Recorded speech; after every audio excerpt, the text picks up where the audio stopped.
आज हम सुनाने जा रहे हैं एक ऐसी कहानी जिसे सुनने के बाद शायद आप रात में अकेले कहीं जाने की हिम्मत ना करें। कहते हैं ना, हर शॉर्टकट की एक कीमत होती है, पर कभी कभी वो कीमत हमारी सोच से, हमारी समझ से बहुत ज्यादा होती है। ये कहानी भी एक ऐसी ही कीमत की है। सोचिए, रात के करीब 12 बज रहे हैं। गांव के बाहर वो पुराना वीरान खंडहर, जहां सालों साल से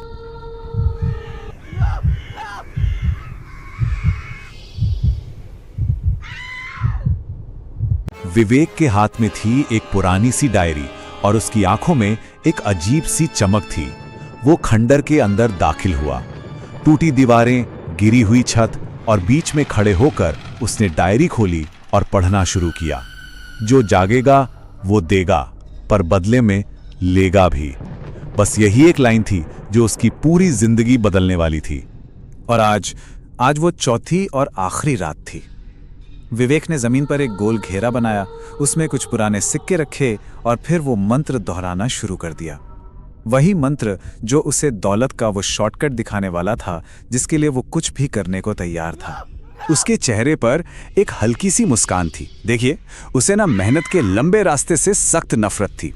उसको बस एक ही चीज चाहिए थी, पैसा, बहुत सारा पैसा। और अब उसे वो शॉर्टकट मिल चुका था, या कह सकते हैं उसे ऐसा लग रहा था कि मिल चुका है। अब देखिए, विवेक और उसका दोस्त आदित्य दोनों बचपन से साथ थे, पर जमीन आसमान का फर्क था दोनों में। एक तरफ था आदित्य, मेहनती, सुलझा हुआ, जिसकी एक सरकारी नौकरी थी, और दूसरी तरफ था विवेक, जो हमेशा आसान रास्ता, हमेशा कोई शॉर्टकट ढूंढता था। एक नौकरी पकड़ता, फिर छोड़ देता और धीरे धीरे कर्ज के बोझ तले दबता जा रहा था। कुछ दिन पहले ही आदित्य ने उसे समझाया भी था, यार कब तक चलेगा ये सब? तो विवेक बस हंस दिया था, बोला बस थोड़ा इंतजार कर, इस बार एक बहुत बड़ा खेल होने वाला है। तो डायरी मिलने के बाद विवेक रोज उस खंडहर में जाने लगा। पहली रात कुछ भी नहीं हुआ। दूसरी रात उसे ऐसा लगा जैसे अंधेरे में से कोई उसे घूर रहा है।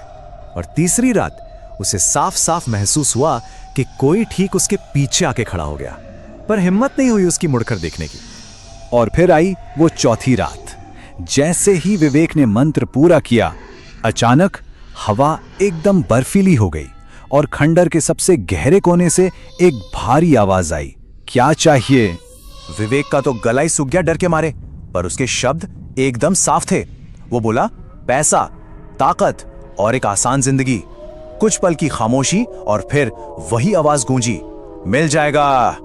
और सच में उसे मिला भी। जो कुछ भी उसने मांगा था सब मिलने लगा। लेकिन डायरी की वो शर्त याद है, देने वाला बदले में लेता भी है। अब बस उसी कीमत को वसूलने का वक्त धीरे धीरे नजदीक आ रहा था। अगले ही हफ्ते से मानो सब बदल गया। विवेक जिस जुए में हाथ डालता जीत जाता। उसकी लॉटरी लग गई। छोटे छोटे काम उसे लाखों का मुनाफा देने लगे। मतलब पैसा बस बरस रहा था। कुछ ही महीनों के अंदर वो अमीर बन चुका था। नई गाड़ी, नया घर, सब था उसके पास। और एक दिन वो आदित्य के पास पहुंचा, बड़े गुरूर से बोला, देखा, मैंने कहा था ना। लेकिन इस दौलत के साथ कुछ और भी आया था। अब विवेक को रातों को नींद नहीं आती थी। हर रात बस एक ही सपना, कि कोई अंधेरे में खड़ा है और बस उसे घूर रहा है। और वो जो काली परछाई थी सपने में, वो सिर्फ एक ही बात फुसफुसाती, मेरा हिस्सा। एक रात अचानक विवेक की आंख खुल गई। उसे लगा कि कमरे के कोने में कोई खड़ा है। उसने हिम्मत जुटाकर लाइट जलाई, पर वहां कोई नहीं था। उसने एक गहरी सांस ली, सोचा शायद बस एक सपना था। लेकिन तभी ठीक उसके कान के पास एक बर्फीली आवाज फुसफुसाई, मेरा हिस्सा। उसने धीरे धीरे पीछे मुड़कर देखा। इस बार वो कोई सपना नहीं था, वो चीज साफ दिख रही थी। एक लंबी झुकी हुई काली सी परछाई, जिसका चेहरा आधा सड़ा हुआ था और आंखों की जगह पर बस 2 गहरे काले गड्ढे थे। अब जाकर विवेक को समझ आया कि उसने कितनी बड़ी, कितनी भयानक गलती कर दी है। वो इस सौदे से बाहर निकलना चाहता था, लेकिन सवाल यह है कि क्या आसान रास्तों से वापस लौटना कभी आसान होता है? वो भागा, डर के मारे सीधा अपने दोस्त आदित्य के पास पहुंचा। मुझे बचा ले यार, कुछ बहुत ही गलत हो गया है। आदित्य उसकी हालत देखकर ही सब समझ गया था। वो उसे लेकर सीधा गांव के एक पुराने साधु के पास गया। साधु ने बस आंखें बंद की और कुछ देर बाद बोले, बेटा, तुमने जिसे जगाया है वो देता तो सब कुछ है, लेकिन बदले में पैसा या ताकत नहीं लेता, वो जान लेता है। विवेक के तो हाथ पैर कांपने लगे। उसने पूछा, तो अब मुझे क्या करना होगा? साधु ने धीरे से कहा, आज अमावस्या की रात है, आज रात तुम्हें उसे उसका हिस्सा देना होगा। और हाँ, एक बात याद रखना, अंदर तुम्हें अकेले ही जाना होगा। और फिर रात के 12 बजे विवेक वापस उसी खंडहर में खड़ा था। अब वक्त आ गया था कीमत चुकाने का। उसके हाथ में एक काला मुर्गा था और दिल में खौफ का तूफान। आदित्य को बाहर ही रुकना पड़ा। विवेक ने कांपते हुए हाथों से मुर्गे की बलि दे दी। खून जमीन पर गिरा और फिर खामोशी छा गई। लेकिन कुछ ही पलों बाद वही भारी भयानक आवाज पूरे खंडहर में गूंज उठी, इतना काफी नहीं है। इससे पहले कि विवेक कुछ भी समझ पाता, जमीन में दरारें पड़ने लगीं और उसमें से कई काले हाथ बाहर निकले और उन्होंने विवेक के पैरों को मजबूती से जकड़ लिया। वो चीखता रहा, चिल्लाता रहा, लेकिन जमीन उसे धीरे धीरे अपने अंदर खींच रही थी।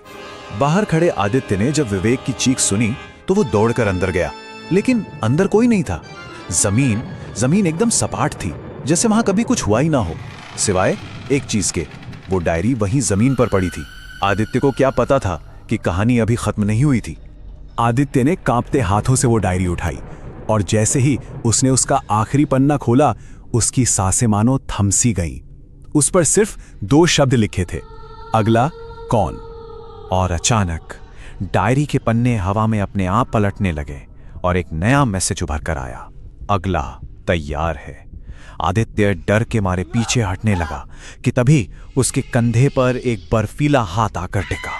उसने पलट कर देखा, वो विवेक था, पर उसकी आंखें पूरी तरह खाली थी और होंठों पर एक बहुत ही अजीब सी मुस्कान। विवेक फुसफुसाया, अब तेरी बारी है। और उससे पहले कि आदित्य चीख भी पाता, वही काले हाथ फिर से जमीन से निकले और उसे भी अपने अंदर खींच ले गए।